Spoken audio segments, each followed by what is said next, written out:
Hey guys, what's up? It's Vince Sellers here, coming to you with a special episode of FBI Talk, as at least at this point in time, I think this is going to be the last. I don't think I can do this much longer, and I think I've pretty much said my piece and what I wanted to cover on different topics, and I appreciate all the support you guys have given, and thumbs up and questions and comments. But I've kind of reached a point in my life where I'm ready to kind of look forward and live in the future and not so much in the past. And again, you guys have been so supportive, so positive, so many great people, even if I haven't met you in person, be it the emails or the questions, the camaraderie. This is a great community on YouTube. Where you see all kinds of crazy stuff and trolls. I don't think I've ever seen a channel with so much positivity from the audience that you guys have given to my admittedly low budget, just Vince Sellers rambling show. So I really appreciate it. So I'm going to be very direct and very honest today, and very personal. So I appreciate you guys tuning in and listening to this. So I had something profound happen over the last week or so, which I'll get to in a moment. But now I want to go back. I've talked a lot about getting into the FBI and the FBI Academy experience and all that type of stuff. So, at the FBI Academy, which I'm very proud I made it through, and I was in new agent class 06, 05. In other words, I went in 2005, and I made it through the class. And they group people, alphabetically. That's what the FBI does in your class of about 30 people. Be it where you live in the dorm, to where you sit in class, to when you're on the firing range, who you're right next to, and so. I was very fortunate to be next to a very special young lady by the name of Laura Schwartzenberger. Literally, we were next to each other in the alphabet in my class. She was an amazing boxer. She was one of the very few people that, and if you've listened to my other episodes or read my book, kind of a love-hate deal with the FBI Academy. Very glad I went through the experience, but miserable at the time. A lot of that was just the physical, and it's not abuse, but for me it felt like it, knuckle push-ups and just working out for 4 hours straight to the point of exhaustion, and just till you can barely move. And this agent, who was literally right next to me, Laura Schwartzenberger, she was a badass enough that she would go after these things and go work out in the gym, which I could barely, shuffle back to my dorm room or to the cafeteria or whatever and lick my wounds, as most of the other agents did. She was amazing. Great boxer. I felt funny, hitting a girl, and I remember she kicked my ass. She could throw punches, but with a smile, just with like, this is the job, and they're asking us to toughen up and fight each other or whatever it was, wrestle, and she would take that job very seriously. So, as you might have seen in the news, 2 FBI agents tragically lost their lives in Miami, Florida, and as soon as I saw the news, the law enforcement community is a small community. I hate seeing any time there's a police officer shot or killed. I know that there's impacts far beyond, if there's one life lost in any of these situations. It's usually just off the charts tragic. And I saw FBI agents killed, and that's very unusual. There's only been, up to that point, till last week, I believe 37 that have died. You do learn about those at the FBI Academy. We picked, you kind of, classes at least used to, you would pick one to kind of do a sort of a research project on and presentation on to honor that agent's life. And I still remember going through that. And fortunately, no agents had been killed, I believe, since 2008. So, it's unusual. A number of years have passed since any agents died. So 2 dying in Miami was really just, unsettling. And then, I was checking the news all day and kind of theorizing what might have happened, and like everybody else. And then I saw the names, and one of them I recognized, and that was Laura Schwartzenberger. And it's one of those things that I guess until you're in that position, and you've known somebody, and you know what an incredible human being that person is, what a great agent that person is or was, and then you see this kind of news, and it just makes you kind of pause and reevaluate everything. So so that's kind of what my message is today. I wanted to talk a little bit about Laura and honor her and her service to the FBI. This is the first day, by the way, I've been able to really talk about it. I think it happened on Tuesday, and it's almost left me speechless, So I watched her service yesterday, her memorial service yesterday at the Hard Rock Stadium where the Miami Dolphins play, and it was gut-wrenching. And I saw the director, Chris Wray, current director of the FBI, was there, of course, and went through her accolades. She's amazing. I could go on and on about all the Agent of the Year, Federal Agent of the Year, Law Enforcement Officer of the Year, incredible career, incredibly dedicated, incredibly driven, SWAT team member.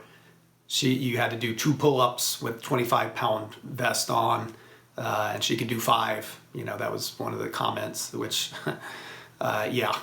she worked really hard in life.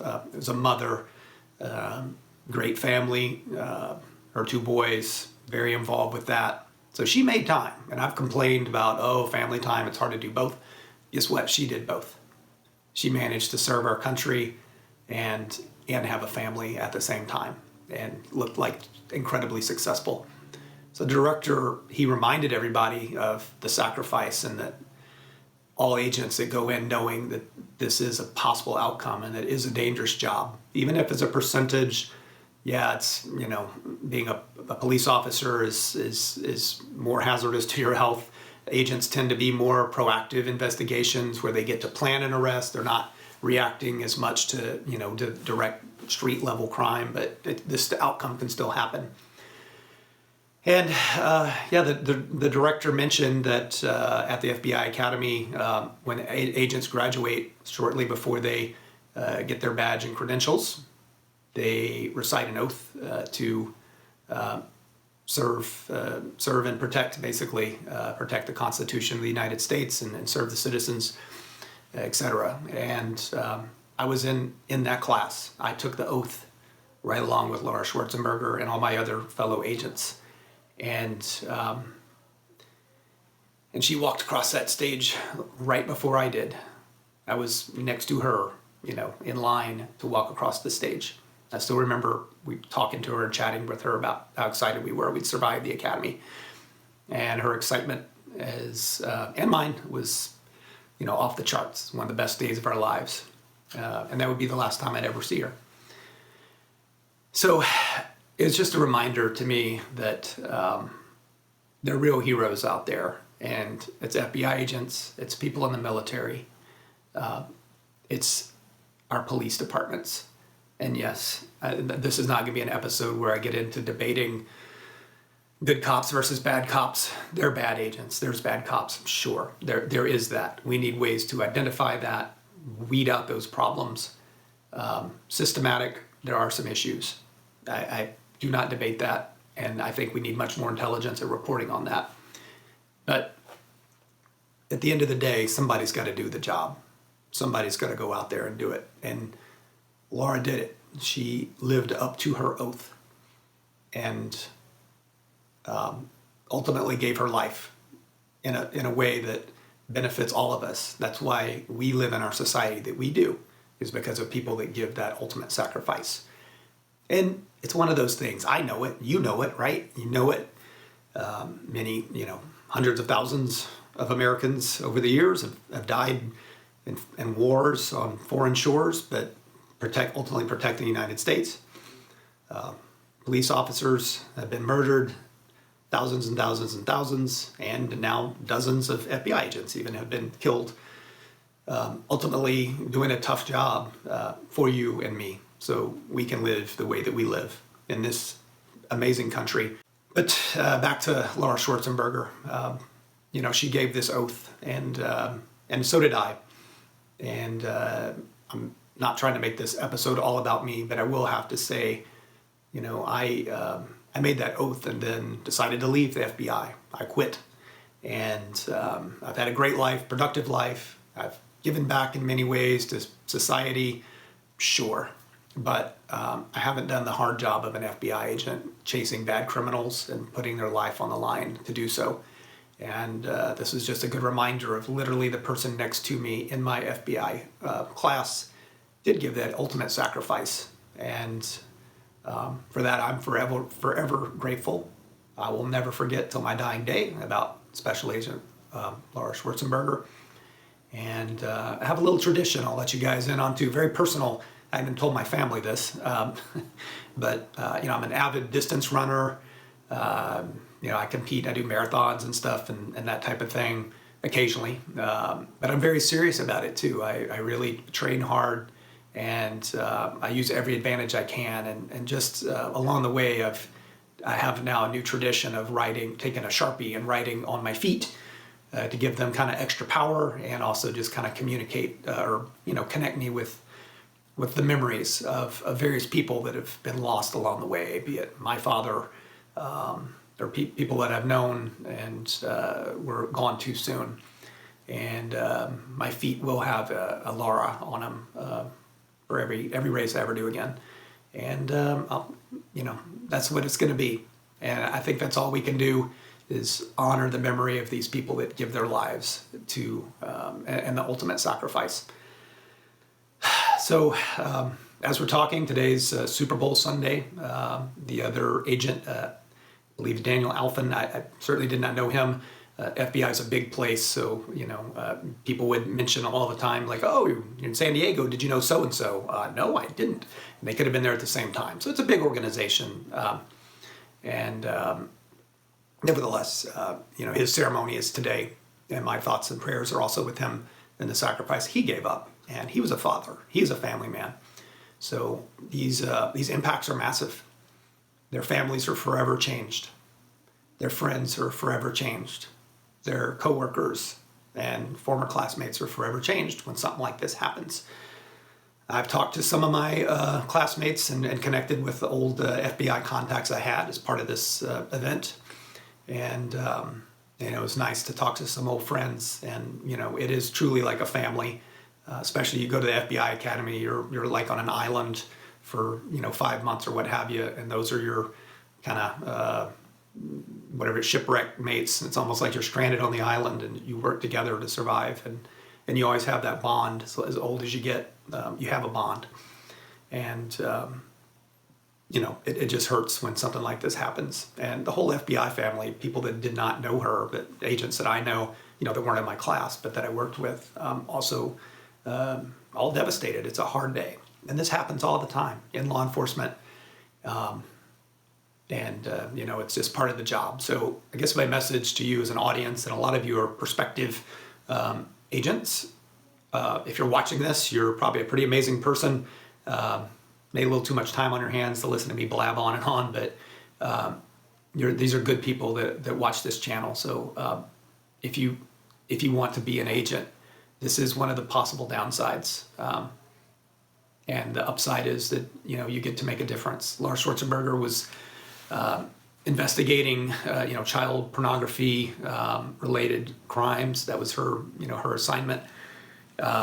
And she was relentless in pursuing these criminals. It sounds like this particular situation, it was a knock and announce, early morning arrest. So by law, agents can arrest people at 6 a.m., not earlier. I won't get off onto the legalities of that, but literally that's when, if you're doing an arrest proactively, not chasing somebody, in the middle of the night, but if you are arresting somebody did a crime, 6 a.m. and later is considered a reasonable time, I guess. They like to hit those houses at 6 a.m. I've done it many times to arrest somebody, because usually people are asleep by then. Some criminals may be up all night at that point, but 6 a.m. is actually a pretty good time usually to arrest people because they're in bed asleep and not expecting it. And this individual they were arresting in the apartments in a nicer area in the Miami vicinity. He was ready. He had his Ring camera or exterior camera where he could see the agents approaching, and he had some type of automatic or semi-automatic high-powered rifle, and shot and killed 2 agents and injured 3 others, a couple pretty seriously. I haven't seen a lot of updates on that, but those agents, there's agents still in the hospital. And so I'll get, again, a little bit on a tangent here. I'll try to keep my opinions more to less controversial topics, but as this is probably the last episode, who cares? Let's talk about gun control a little bit and the impact that it has on law enforcement. So a lot of people that go into law enforcement have a background with guns in some form or fashion, be it recreational, shooting range, hunters, people like me that grew up in the country. I grew up shooting guns. I'm very comfortable with them, and they were good, and they are good home protection. But we are at a point, and just take this with a grain of salt, and I respect there's a debate and there's 2 sides to every story, but let me tell you this, my opinion on gun control. We got to get our hands around this. Automatic, high-powered, weapons that can kill law enforcement so easily, that's a problem. And if there was more of a restriction on those type of weapons, then my former classmate and a great human being, Lars Schwartzenberger, might still be alive. That doesn't mean that there's a massive problem with handguns. That doesn't mean that shotguns don't kill people, deer rifles, but seriously, and I know we have the right to bear arms per the Constitution. I support that. I support home defense. I'm armed myself. If someone breaks into my household, they'll be very disappointed to find out I'm well armed and a pretty good shot.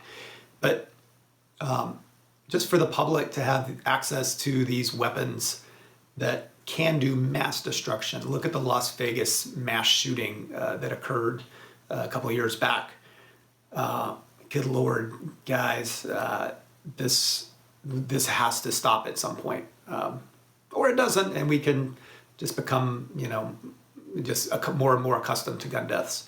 But this is a problem, and it's a multi-generational problem. There's no law that we can pass that's going to make people hand in all their guns. And guess what? I agree with anybody that opposes that, especially on, let's talk about, high-powered automatic weapons or semi-automatic weapons, whatever, AR-15s, whatever you want to talk about.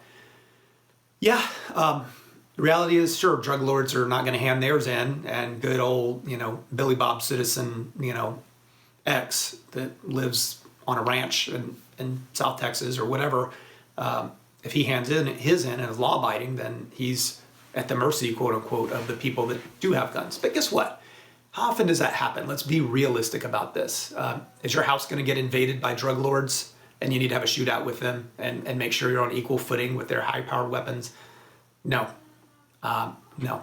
Not unless you're in the drug business. And anyway, I know I'm getting a little bit off track here, but this has become more personal to me, this issue now, and it's bullshit. Let's do something about this, and I urge you, please consider this. Anybody watching, even if it's 10 of you, factor this into your decision-making process someday. If you're in a position to support further gun restriction, please do so. It could save a police officer's life. It could save an FBI agent's life. It could save a kid who's playing with their friend and playing around with dad's weapon. It could save their life. And yes, handguns are a big issue, high capacity, magazines and that type of thing. And I don't have a magic solution for that.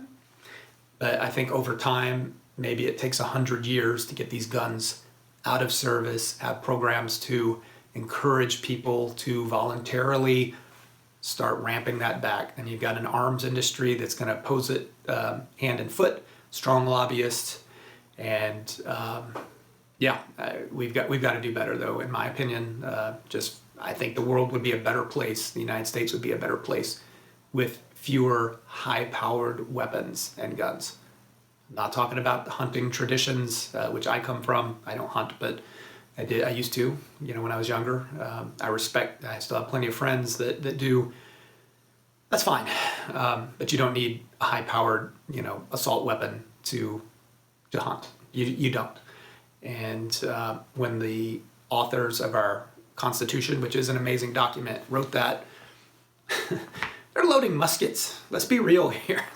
They're putting in powder and putting in a ball, and 30 seconds later can take one shot, and it's probably accurate to about 50 yards, and maybe not even that far. That's when they wrote the document. That's what they did. They didn't have AR-15s that can take out 5 FBI agents, injure and kill them. So yeah, and anyway. So that's all I have to say about that. The FBI, just on a kind of a procedural note, no doubt we'll look at this carefully. What happened?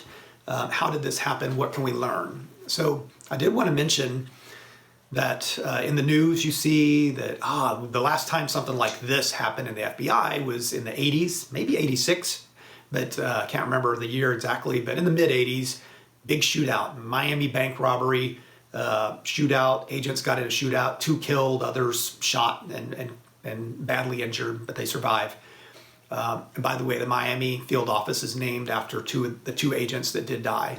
So where Laura Schwartzenberger reported, her main office was literally named after the agents that had died in the 80s. Well, they say the FBI learned a lot from that, changed tactics, etc. And that's true. The FBI did weapons upgrades, better weapons, vests, more geared up for, fighting a bad guy population that has access to these higher powered weapons. You gotta at least fight fire with fire, so to speak. Well, guess what? Laura Schwartzenberger and myself, when we were at the FBI Academy, we heard firsthand from one of the agents that was critically shot up and amazingly survived and fought to live and did manage to live as part of that shootout. We learned that as a guest instructor there. We heard firsthand from the mouth of a person that survived that. We learned about all kinds of horrible instances, shootings, law enforcement deaths. And the FBI has a great tradition of learning from mistakes and trying to do things better and reevaluating things. So anyway, I did think that was an interesting detail that, the media has mentioned that quite a bit, that, about this past shooting. But literally, because I was in the same room, Laura, myself, and everybody else in our class also learned firsthand from the people that were involved with the shootout in the 80s. Yet something similar happened to her. And so what will the FBI learn from that, or law enforcement in general? We'll see. It's a little soon or rush to judgment. I don't have any inside information aside from, or none. I mean, I've seen what's in the media and news as part of this actual event. But it certainly seems that they followed your standard procedure. You got a line of folks, they come up to the door, you knock, because you have to. By law, you have to knock and announce and allow someone to open the door. You can't just go bursting in. There are certain circumstances, but in a standard arrest like that, that's what you do. You knock, pop, pop, pop, FBI, come out, whatever.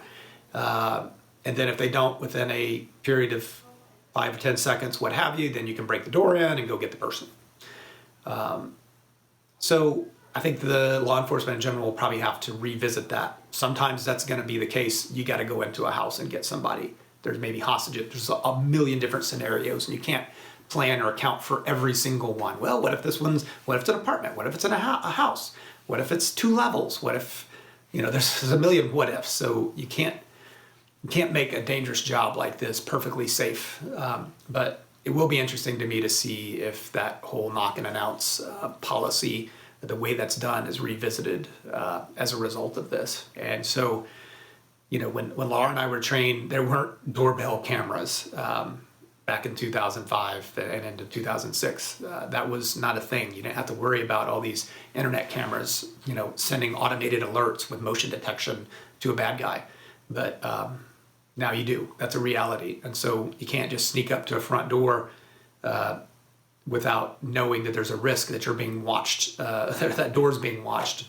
And I have it on my own cameras at home. I get an alert. Someone comes up to the front door. I find out. An audible message is played announcing to that person that they're being watched, etc. So it's a different world we live in. And so police tactics, FBI tactics have to adopt to that. So hindsight, of course, if they would have known this was the case for this one, they would do it differently. They might wait out if the subject wasn't believed to be, armed and dangerous. They didn't know he's a, computer guy, it sounds like. Sounded somewhat harmless, except for the horrible harm of being involved with the child pornography. But in hindsight, maybe the FBI and law enforcement changes strategy to try to, where possible, let the person come out, wait for them, have your eyes on the house, watch it, and then when the person comes out or gets in their car, surround them, arrest them, what have you. And there's pros and cons with everything. Then that also endangers the public a bit more. So that's another factor that goes in. So anyway, if you become an agent, you're going to learn all about these different tactics, and that the truth is there's no magic formula, and all that you can do is try to minimize the risk to the public. Sometimes that means more risk to you so that the public doesn't, get shot or get a hostage taken or what have you. And sometimes it winds up the way that it did, with a really bad outcome. So anyway, that's my story today. It's been a terrible, terrible few days for me. And back to how I opened with, I think this is the end of the road for me for this series and this show.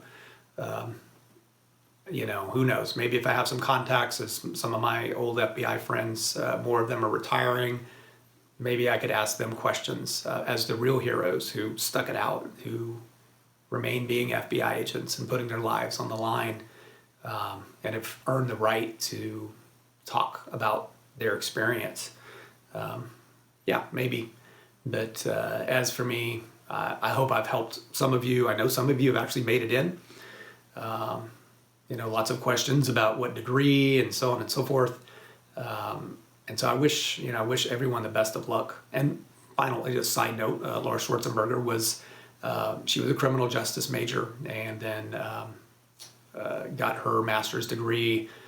I can't remember what it was now, but anyway, had a master's degree, but criminal justice was her main study, and she made it in. So a lot of you that are dedicated to law enforcement, like Laura Schwartzenberger, be it the FBI or whatever, then if that's what your passion is, I 1,000% salute you, and I appreciate you, whether you wind up working for the FBI or the Sheriff's Department, forensics, lab somewhere, or in a support role, helping these guys on the front line do their job. It's a big community of law enforcement, and we all owe the people that put their lives on the line every day a great degree of gratitude. So that's it. I'm now kind of ready to kind of shift to thinking about other things. I do some music stuff as a hobby, and that's taken off a little bit for me. So if you want to follow me there, you're more than welcome to. It has nothing to do with the FBI. If you like synthwave, kind of old 80s inspired sounding stuff, then you might enjoy some of my stuff. So that's an aside. And I'll mention that in the notes, a channel there that I'll hopefully be focusing more on. So I'm going to try to focus more on the future and kind of leave some of this stuff in the past. And I'm sure you can now understand why after this lengthy episode.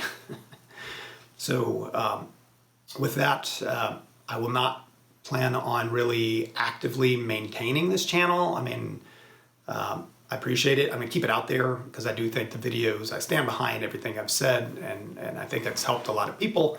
And that's why I began the channel in the first place, is to help people, because I knew what it's like wanting to be in the FBI so bad. And I just think it's kind of run its course, but I'm going to leave everything out there. It's not going anywhere, but there's probably not going to be new episodes. So If you do have questions, I'm not going to be going in and monitoring the comments, and I get a gazillion questions on majors and degrees of study, and I'm not going to be responding to those anymore on the channel. I'm sure you can understand, but again, it's just a big time commitment, and there's only so many hours in the day, and I want to shift gears a little bit here for this new year, and try to stay positive. So I will, though, if you do have a specific scenario or questions, I'm always happy to help.